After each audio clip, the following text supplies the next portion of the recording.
After 2.5 years, Clara Munchnik can always be seen visiting with her regular customers. We came from Central Asia of former Soviet Union, from capital city Tashkent. I heard the Americans very conservative, but in our restaurant I cannot say this. Our customers like everything. Did you know when you came to this country that you were going to open a restaurant? No, I got catering in Russian and my life was very hard, and when I left Russian I told never ever I will be in food business, but maybe God wanted this, and that's why I'm again in the restaurant. Clara Munchnik, and now you're really the chef. I mean, you created all the recipes. I'm the owner, I'm the chef. It's all my recipes. I like this business, and I like to prepare everything with my hand, and it's my hobby. Before we eat food, though, we have to talk for a minute. It's very important that you do things right and you respect the culture. So, my friend Vadim has told me that there's, besides, of course, saying the traditional Nistrovia, you have to, of course, have the pumpernickel and pickles. That's right. And I'm going to follow your lead, and you're going to tell me how to do this. The most traditional way is to... Stay on him. That's right. Smell a piece of your pumpernickel bread very thoroughly, very thoroughly. You can't cheat on that one. You say the toast na zdrowie, which means to your health. You drink your shot of vodka, preferably you drink the whole shot, but half of the shot at this restaurant is okay too. I'll do the full one. Okay, there you go. The full one. Okay. Sounds great. And then we chase it with a pickle, okay? Na zdrowie. Na zdrowie, to your health. Thank you. Excellent. And then we I've chase never it. spent an evening Beautiful. sniffing the pumpernickel. Why do they do this? Actually, they do it to extend the enjoyment of the vodka. It makes it very smooth, very pleasant. There is no aftertaste. What's exciting to me about your restaurant, and it's about 2 years old now. 2.5. Thanks to all of you. Yes, thank you. My pleasure. Is that the image that I think most Americans had, and my heritage is Russian, of the food, is that it was starchy, it was fatty, it was all peasant food, and in fact the Heart Association just gave you an award because you've got such a great vegetarian menu. Absolutely. Why do you refer to this as Russian tea? Well, basically, this is our private blend that we're very proud. It's a blend of Darjeeling, Ceylon, and the blackcurrant.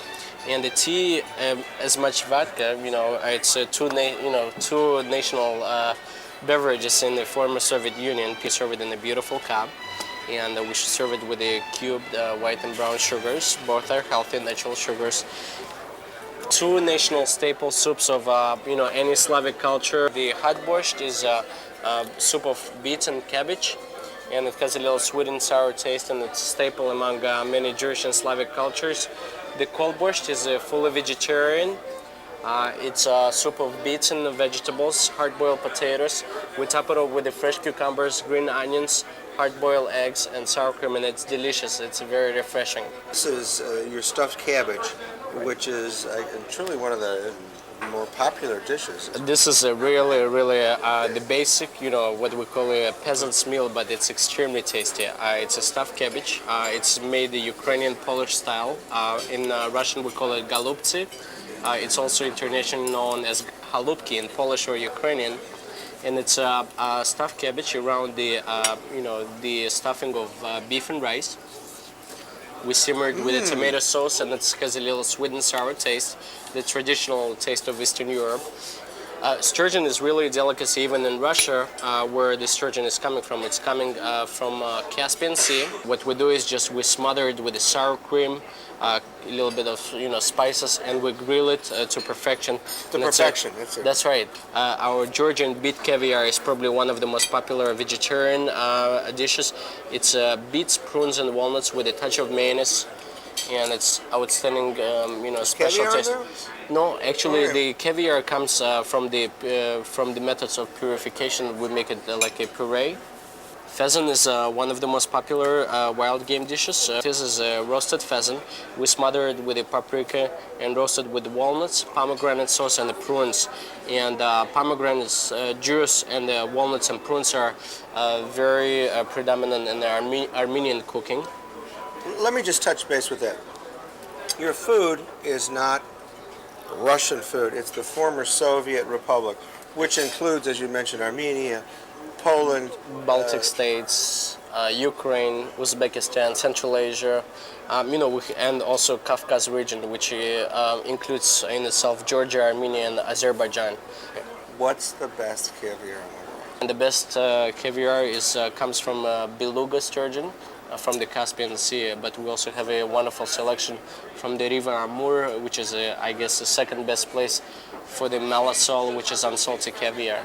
Normally you start a traditional Russian meal with the caviar and some champagne or vodka, but he was delayed because my friend Vadim sent a special Aeroflot jet out to get this. As always, it was slightly late. But It was late. Traditional Russian, they're very authentic.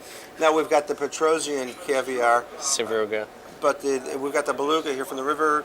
River Amur, yes. Now, I've never tried that, so let's open this Please, up and please. We'll grab this here. Now, what is the difference between the two? Well, This is a basically, larger egg. right. Basically, we serve the three sorts of sturgeon caviar: Asietra, Sevruga, and Beluga. Beluga being normally more expensive for its larger roe, and because the way it breaks in your mouth, and for its special taste. Sevruga is usually of the smaller sturgeon, which can be only found in the Caspian Sea. Let me just mention that you're drinking Armenian brandy there. Yes, actually it goes very close to the Caspian Sea. Could be a very special 6-year-old Armenian brandy. Yes. It's the best. Okay, basically we've put a little bit touch of melted butter on our bread, and basically you just enjoy it. Just spread. We're at the Russian Tea Time on Adams Street. What's your phone number? What's your address? We're at 77 East Adams, which is corner of Michigan and Adams, and our phone is very, very easy to remember. It's a 360-0000. Yes. Thank you. When people ask how we were able to get the phone number like that, I said it was a special Russian corruption methods that we used with Ameritech.